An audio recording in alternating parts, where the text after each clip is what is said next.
একদম প্রত্যন্ত অঞ্চলে মফস্বল এলাকায় এসে তারা মানুষদেরকে ভাউতাবাজি বুঝায়, আপনাদেরকে 6-9 বুঝায়। এই বুঝাইয়া সেই বুঝাইয়া কিছু ঘুষপাতি টাকা টোকা দিয়া খ্রিস্টান বানায়, কাদিয়ানি বানায়, জয়গুরুর সদস্য বানায়। এই গাদা জয়গুরু কি রে? আমার ইসলামে জয়গুরু আছেন? তারা গরুর দল, কিসের জয়গুরু? ইমানদার কারো কাছে বিক্রি হয় না, কথা বলো ঠিক না? একবেলা খেয়ে থাকলো, একবেলা খেয়ে থাকবো, 3 দিন না খেয়ে থাকবো। আল্লাহ পাকের আলিশান দরবারে কালেমাত শুকর আদায় করছি দিল থেকে, জবান খুলে আওয়াজ করে সকলে বলি আলহামদুলিল্লাহ। আল্লাহ যারে ভালোবাসে, পছন্দ করে, মহব্বত করে, যার উপরে আল্লাহ পাকের রহমতের দৃষ্টি আল্লাহ বারবার দান করে, আল্লাহর সেই প্রিয় বান্দাদের কি আল্লাহ পাক নেক কাজের মধ্যে শামিল করে রাখে। বলুন আপনারা যে এখানে বসে আছেন, এটা কি মত কাজ না নেক কাজ? কিভাবে নেক কাজ? এটা যে নেক কাজ, কিভাবে নেক কাজ বলেন? এই ফোলাফেলা আওয়াজ করে কে? এই এরিয়ার খারাপ দিচ্ছে কে? মাহফিল কেন দিছে? একটা লোক এলে দাঁড়ায় থাকতে পারবে না। এই হয়তো ভিতরে বসো না, বাইরে যাও, দাঁড়ায় থাকবে না কেন? এই কথা শুনে না কেউ? এই লোকজন নাই, কমিটির কেউ নাই, এইখানে কেউ দাঁড়ায় থাকতে পারবে না। এই যে কেউ একটা লোক এনে দাঁড়ায় থাকতে পারবে না, এটা পুরোটা খালি করো। এখানে যাও। এই যে আপনারা এতক্ষণ এখানে বসেছিলেন, এটা নেকের কাজ। এইভাবে যতক্ষণ আপনারা এখানে বসে ওয়াজ শুনেছেন, কেউ 1 ঘন্টা, কেউ 2 ঘন্টা, কেউ আধা ঘন্টা, কেউ 3 ঘন্টা, যে যতটুকুন সময় এখানে আপনারা ব্যয় করেছেন, আপনার 50, 60, 70 বছরের হায়াত থেকে আজকের এই মাহফিলের 1-2 ঘন্টা আল্লাহর দরবারে গুনাহমুক্ত হয়ে পৌঁছে গেছে। আজকে আপনারা এখানে বসে আছেন, শুধু আপনারা নয়, সারা দুনিয়াতে যত মাহফিল হচ্ছে, দ্বীনি জলসা হচ্ছে, ওয়াজ নসিহত হচ্ছে, সমস্ত মজমার সাথে আমাদের এই মজমাটাও শামিল হয়ে গেছে। শুধু বাংলাদেশি 600-র উপরে থানা আছে। একটা থানায় যদি একটা করে মাহফিল হয়, আজ রাতে 600 মাহফিল হচ্ছে। একটা মাহফিলে যদি 100 করে লোক হয়, তাহলে 600 মাহফিলে 60,000 মানুষ আজ রাতে ওয়াজ শুনতেছে। 60,000 মানুষের 1,20,000 হাত আজ রাতে এই বাংলার জমিন থেকে আল্লাহর দরবারে হাত উঠে দোয়া করবে। কথা বলেন ঠিক কি? সারা দুনিয়ায় খবর নিয়ে দেখেন, এই শীতের সিজনে প্রতি রাত্রে 60,000 মানুষ, লক্ষ মানুষ প্রত্যেক দিন আল্লাহর দরবারে দোয়া করে। এমন দেশ পৃথিবীতে আর একটাও নাই, শুধু বাংলাদেশ। কথা বলেন ঠিক কিনা? অতএব যেই দেশের ভিতরে প্রত্যেক রাত্রে হাজার হাজার মানুষ আল্লাহর দরবারে হাত উঠে দোয়া করে, ওই দেশের ভিতরে কোন ইসলাম বিদ্বেষী, কোন মুরতাদ, কোন নাস্তিক, কোন কাদিয়ানি, কোন গুরু নয়, যা বলা হোক, ইসলামের দুশমনদের এই বাংলার জমিনে প্রতিষ্ঠিত হতে তাওহীদি জনতা দিবে না। কথা বলেন। আপনি আমাকে দেখান না পৃথিবীর কোন দেশ আছে প্রত্যেক রাত্রে হাজার হাজার মানুষ প্রত্যেক দিন এইভাবে আল্লাহর দরবারে হাত উঠে চোখের পানি ফেলে দোয়া করে? একটা দেশ নাই, শুধু একমাত্র ছোট্ট একটা শিশু রাষ্ট্র বাংলাদেশ। এই দেশের ভিতরে তাওহীদি জনতা কোরআনকে ভালোবেসে, আলেম ওলামাকে ভালোবেসে, ইসলামকে ভালোবেসে, আল্লাহ রাসূলকে ভালোবেসে, ঘন্টার পর ঘন্টা বসে বসে আল্লাহর কোরআনের কথা শুনে, এটা একমাত্র বাংলাদেশের মানুষ। কথা বলেন ঠিক না? কেউ কেউ বলে, হুজুর তো মাহফিল দিয়ে কি লাভ হইতেছে? বলে কি বলে না? ও গর্দবে লাভও বোঝে না, লসও বোঝে না। মাহফিল দিয়ে যে কি লাভ হচ্ছে তুই জাহেল বুঝবি না। মাহফিলের দ্বারা কি লাভ হচ্ছে? মাহফিলের দ্বারা এদেশের টুপিওয়ালার সংখ্যা বাড়তেছে, আলেমের সংখ্যা বাড়তেছে, মাদ্রাসার সংখ্যা বাড়তেছে, মসজিদের সংখ্যা বাড়তেছে। বাড়তে বাড়তে এটা এমন এক পর্যায়ে চলে গেছে, বর্তমান সারা দুনিয়া বিদুর্মীরা রিপোর্ট করেছে, বাংলাদেশকেও নিয়ে রিপোর্ট করেছে। আপনি গুগলে চার্জ দিবেন, বর্তমানে এই বাংলাদেশে প্রায় 25 লক্ষের উপরে কোরআনের হাফেজ তৈরি হয়ে গেছে। কয় লক্ষ? জোরে বলে, আরো জোরে বলতে হবে, কয় লক্ষ? এটা আমার কথা নয়, এটা গুগল রিপোর্ট। কি রিপোর্ট এটা? যারা গুগলে রিপোর্ট করে বাংলাদেশ নিয়ে, কোরআনের হাফেজের সংখ্যা এই বাংলাদেশে জীবন্ত কোরআন, যে কোরআন কথা বলে, এমন কথা বলনেওয়ালা কোরআনের সংখ্যা 25 লক্ষের উপরে। আলহামদুলিল্লাহ। যত হামলা, যত মামলা, যত বিদ্বেষ, যত কলা কৌশলে আলেম ওলামাদেরকে তোমরা দাবিয়ে রাখতে চেয়েছো, কোন শক্তি দাবিয়ে রাখতে পারবে না। যদি হাফেজের সংখ্যা 25 লক্ষ হয়, তাহলে আমার মনে হয় দাওরা হাদিস আলেমের সংখ্যা কমপক্ষে 10 লক্ষের উপরে। কথা বলুন ঠিক? সৌদি আরব, যেই দেশে কোরআন নাজিল হয়েছে, নবী রাসূল এসেছে, মক্কা মদিনার দেশ, সাহাবায়ে কেরামের দেশ, জিবরাইল আমিন আগমন করেছে, সেই সৌদি আরবের ভিতরেও 25 লক্ষ কোরআনের হাফেজ নাই। বাংলাদেশের ভিতরে আল্লাহ 25 লক্ষ কোরআনের হাফেজ তৈরি করে দিয়েছে। এদেশের আলেম ওলামাদেরকে ভয় দেখায় কোনো লাভ নাই। কথা বলেন? এখনো জেলের ভিতরে অনেক আলেম ওলামা আছে, বিনা মামলায় তারা জেল খাটতেছে। তাদের সাথে যদি দেখা করে যায়, জিজ্ঞেস করে, হুজুর আমরা অনেক চেষ্টা করতেছি, আপনাকে বের করতে পারছি না। জেলের ভিতর থেকে সেই আলেম একটা হাসি দিয়া বলে, আল্লাহর জন্য আমি এখানে পড়ে আছি, তোমরা বের করতে পারো আর না পারো, আমি আল্লাহর কাছে ধৈর্য ধারণ করে বলতেছি, এই জেলের ভিতরে যত আলেমরা রোনাজারি করতেছে, কান্না করতেছে, তাদের চোখের পানি বৃথা যাবে না। কথা বলো ঠিক? বৃথা যেতে পারে না। এদেশের আলেম ওলামা ইসলামের জন্য নিঃস্বার্থে কাজ করে। একজন আলেমের বেতন কত? একজন প্রিন্সিপালের বেতন কত? একজন খতিবের বেতন কত? আলহামদুলিল্লাহ, এই দেশের ভিতরে ইসলামী জাগরণ একদিন হবেই হবে, কোরআনের শাসন একদিন কায়েম হবেই হবে।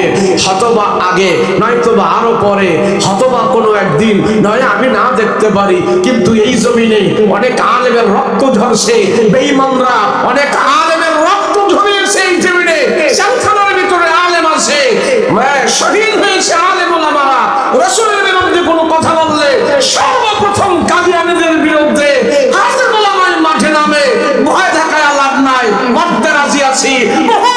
আলেম ওলামা বিবি বাল বাচ্চা সব কিছু রেখে দিয়া আল্লাহ রাসূলের মান সম্মান ইজ্জত রক্ষার জন্য নিজের কল্লাটা পর্যন্ত দিনের দ্বিধা বোঝাতে পারে না। কথা বলেন ঠিক? যাই হোক, এই যে কথাগুলো বললাম, এই জন্য বললাম, আপনাদের দেশে অনেক ফিতনা আছে। শুধু আপনাদের দেশে নয়, এই সীমান্ত এলাকাগুলো যা আছে সব জায়গায় পারে না। একদম প্রত্যন্ত অঞ্চলে মফস্বল এলাকায় এসে তারা মানুষদেরকে ভাউতাবাজি বুঝায়, আপনাদেরকে 6-9 বুঝায়।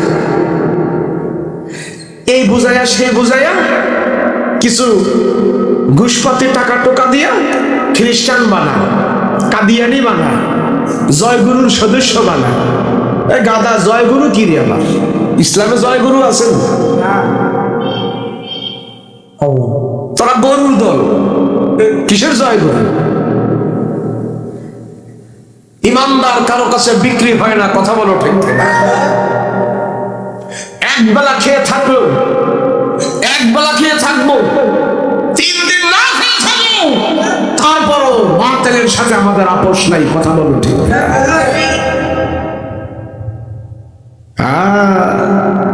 মৌলবাদ, জঙ্গিবাদ, আলবদর, রাজাকার, মানে হুজুর করে সব জায়গা থেকে বাদ দিয়া দিস।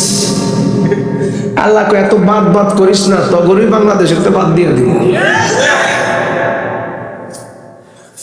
আলেমওয়ালা করে তো বাদ দেওয়া যায় না, কোরআনওয়ালা করে বাদ দিয়ে কেউ শান্তি পায় না, আল্লাহওয়ালাদেরকে বাদ দিয়া কেউ শান্তি পায় না, কথা বলেন। রাসূল যে দুনিয়াতে আসছেন, যখন আসছে সেই পরিস্থিতিটা আর বর্তমান পরিস্থিতির সাথে কম্প্রোমাইজ করলে দেখা যায় বর্তমান এই সময়ের ভিতরেও এমন এমন কাজ আমার আপনার সমাজে চলে যেই কাজ আইয়ামে জাহেলিয়াতের যুগকেও হার মানায়, কথা বলো ঠিক? তো সেই আমি জাহেলিয়াতের যুগ যেই জিনিসের দ্বারা দূর হয়ে সোনার মক্কা মদিনা হয়েছে, এই সমাজের জাহালাত দূর করতে হলে আল্লাহর সেই কোরআন লাগবে, কথা বলো ঠিক? না হয় কোন মন্ত্র তন্ত্র, জেলখানা, বিডিআর, আর্মি, এগুলি দিয়ে এই দেশের সমস্যার সমাধান করা যাবে। আমার অনেক আজকাল কথা বলার দরকার ছিল, তাও দিছেন এমন ভাবে আইনা এখন এসে ঘুমানোর টাইম, বক্তা কি ঘুমাইবই না ওয়াজই করবো? ঘুমের টাইমে আইনা দিয়েছেন ওয়াজ করতে, আর ওয়াজের টাইমে আপনারা খাওয়া দাওয়া করা ঘুমাই লাগছেন। তো এখন লম্বা চূড়া কথা ওয়াজ করা যাবে না। যে একটা মুড নিয়ে আসছিলাম, যে কষ্ট করে আইছি, জীবনে আর আই কি নাই একটা ওয়াজ করে যাবো আজকে, কিন্তু সেই মনটা নষ্ট করে দিয়েছেন রাত্রে 11:30 বাজে। এরপরে আমি কোরআনে হাদিস থেকে সূরা লুকমান থেকে আমি আয়াত তেলাওয়াত করেছি। আপনারা যদি ধৈর্য সহকারে বসেন, সূরা লুকমানের আমার 2-2.5 ঘন্টার ওয়াজ আমি সর্বোচ্চ 40 মিনিটে আপনাদেরকে সেই ওয়াজটা শোনায় দেব। রাজি আছেন? রাজি আছেন? না যদি বেশি রাত্র করে পরে কইবেন বেড়ায় কুমিল্লাতে আইসা করে এত লম্বা সময় বসায় রাখছে, পাটা ব্যথা হয়ে গেছে, এই বক্তারা যে আর কোনোদিন দিয়ে এলাকায় না দিয়ে দিচ্ছে। তার জন্য আপনাদের থেকে আমার তাড়াহুড়া বেশি। একটু আগে ঘুমাইতে পারলে কালকে আবার একটু আগে যায় ভাবির করা যাবে। তো আমি যেহেতু গভীর রাত্র হয়ে গেছে, লম্বা চূড়া আলোচনারও সুযোগ নাই, আমি আজকে এমন কিছু কথা বলবো যেই কথাগুলো আমাদের জীবনে, যৌবনে, আখিরাতে, দুনিয়াতে সব জায়গায় কাজে লাগবে। আল্লাহকে খুশি করার জন্য আমি লুকমান হাকিমের আয়াত তেলাওয়াত করেছি। লুকমান হাকিম কি ছিল, কোন মানুষ ছিল, কেন আল্লাহ তার নামে কোরআনে সূরা বানাইলো, শুধু এই কয়েকটা বিষয়ের উপরে আমি কথা বলে দোয়া করে দেব। রাজি আছেন ইনশাআল্লাহ? আমি কিন্তু মুসাফির মানুষ। কি মানুষ? শুধু মুসাফির না, ডাবল মুসাফির, যেই কষ্ট করে আসছে। তো আমার সাথে যদি দোয়া করেন তো রাসূল বলে মুসাফিরের দোয়া আল্লাহ কবুল করে। আমি যদি গুনাহগার হয়ে থাকি বা আমার দোয়া আল্লাহ আজকে কবুল করবে, কিন্তু ফলাফল আল্লাহ কখন দিবে সেটা আল্লাহ ভালো জানে। কিন্তু দোয়া কি হবে? কথা কয় না, কি হবে? কবুল হবে। সেজন্য আমি আমলের কথা বলবো। বিভিন্ন দিকে যাওয়ার সুযোগ নাই, সময় নাই, এবং বিভিন্ন দিকে রস কষ লাগায় বয়ান করার ইমেজও নাই। কে আপনারা প্রায় 12টা বাজে, প্রায় কি 12টা বাজে, সর্বোচ্চ আপনারা 12:30 পর্যন্ত যদি আমাকে সময় দেন, আপনারা যদি বলেন যে হুজুর একটু কথা বলেন, আমরা আমলের কথা শুনতে চাই, যেই সূরা থেকে আপনি তেলাওয়াত করছেন সেই সূরার ভিতরে থেকে একটু কথা আমাদেরকে শোনান। আপনারা বললে আমি বয়ান শুরু করতে পারি, লম্বা ভূমিকা যাব না। শুরু করব? ওই পিছনে হারা করা শুরু করব? আচ্ছা, হাত নামা। যে সূরাটাতে তেলাওয়াত করছি এটা সূরাটার নাম এই বেটা দেখছো এটা এখন ওটা শুরু করছে। হ্যাঁ, পছন্দ হয়েছে কেন? শুরুতেই পছন্দ হয়ে গেছে। মাশাআল্লাহ। যাক, আমার জীবনে 2010 সালে আমি ওয়াজ করি। আপনার জীবনে চাচা কয়টা ওয়াজ শুনছেন? 50টা হইব না? 50টা ওয়াজ হইব, শুনছেন আপনি? এই 50টা ওয়াজের ভিতরে এমন কোনো বক্তা কি পাইছেন যে বক্তায় 2 ঘন্টা বয়ান করার পরে কয় আপনারা বহেন, আমার পায়খানা দিয়ে গেছে? পাইছেন আপনি? কিন্তু আমরা তো বহুত শ্রোতা ভাই, 1 ঘন্টা ওয়াজ করার পরে কেউ হুজুর প্রস্রাবে ধরছে, এইবারটা তোমার শুই না ও প্রস্রাবে ধরে, আর বক্তায় ওয়াজ করতে করতে না বক্তার প্রস্রাবে ধরার দরকার ছিল। কথা কয় না, ঠিক না? এই আধা ঘন্টা কেউ প্রস্রাব করতেও যাওয়া যায় না। খুব গুরুত্বপূর্ণ কথা কম, আমলের কথা কম। রাজি আছেন নি? রাজি থেকে আমল দেখেন। আপনারা তো অনেকে আইলে বলেন হুজুর আমাকে এলাকার মানুষ, আমরা গরিব মানুষ, আমাকে বেশি তেমন কিছু নাই, আমরা গরিব। একবার গরিব হইলে একবার মনটা মরে যায়। কালকে রাজশাহী গেছি, ওই মানুষের খালি কইতেছে গরিব গরিব গরিব।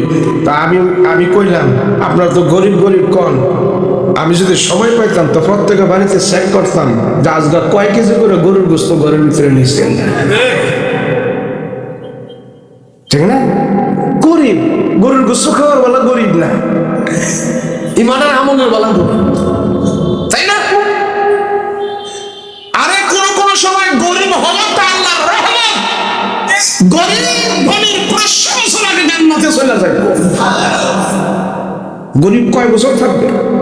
আরে গরিব কয় বছর থাকবো? 50 বছর, 60 বছর, 70 বছর, না 100 বছর। যদি ঈমান আর আমল এই দুইটা ঠিক রেখে মরতে পারি, ও শিল্পপতি তুই বইটা থাক জাহান্নামে, আমি জায়গা বেহেশতে। কথা বলেন, ঠিক না?